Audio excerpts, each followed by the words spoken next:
మన ప్రభుత్వ హయాంలో మనం చేసిన మంచి ఎక్కడికి పోలేదని స్పష్టం చేశారు వైఎస్ఆర్సీపీ అధ్యక్షులు మాజీ సీఎం వైఎస్ జగన్మోహన్ రెడ్డి. ఈ సందర్భంగా క్యాడర్ కి దిశానిర్దేశం చేశారు వైఎస్ జగన్.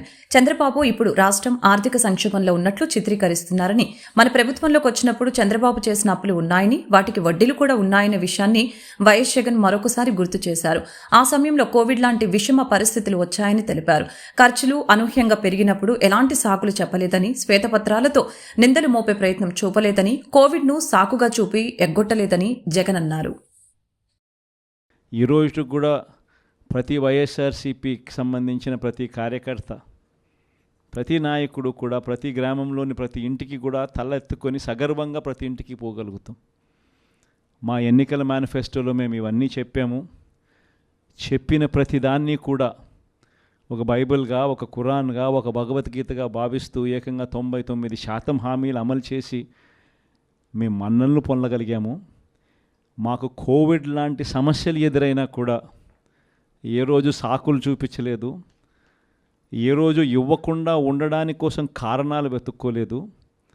మా నాయకుడైనా, మా పార్టీ అయినా, మేమైనా విలువలతో రాజకీయాలు చేశాం, విశ్వసనీయతతో రాజకీయాలు చేశాము అని ప్రతి ఇంటికి వెళ్ళి సగర్వంగా తలెత్తుకుని చెప్పగలిగే మనం చేసిన మంచి ప్రతి ఇంట్లో కూడా ఇవాళటికి కూడా బ్రతికే ఉంది.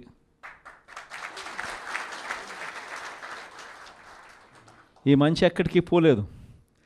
కానీ వాళ్ళు చేసిన మోసం, ప్రతి ఇంటికి వెళ్ళి ఓట్లు అడిగేటప్పుడు అక్కడ చిన్నపిల్లలు కనపడితే నీకు 15,000, నీకు 15,000, నీకు 15,000, నీకు 15,000, సంతోషమా? ఆ ఇంట్లో నుంచి ఆ పిల్లల తల్లి బయటకు వస్తే నీకు 18,000, సంతోషమా? ఆ ఇంట్లో నుంచి ఇంకొక అక్కచెల్లెమ్మ ఎవరైనా బయటకు వస్తే నీకు కూడా 18,000, సంతోషమా? ఆ ఇంట్లో ఎవరైనా ముస్లాం బయటకు వస్తే నీకు 4,000, సంతోషమా?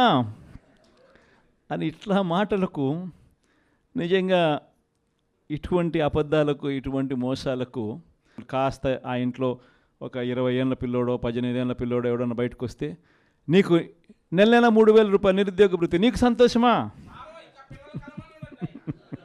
ఇవన్నీ మన కళ్ళ ముందన్నీ చూసినాం.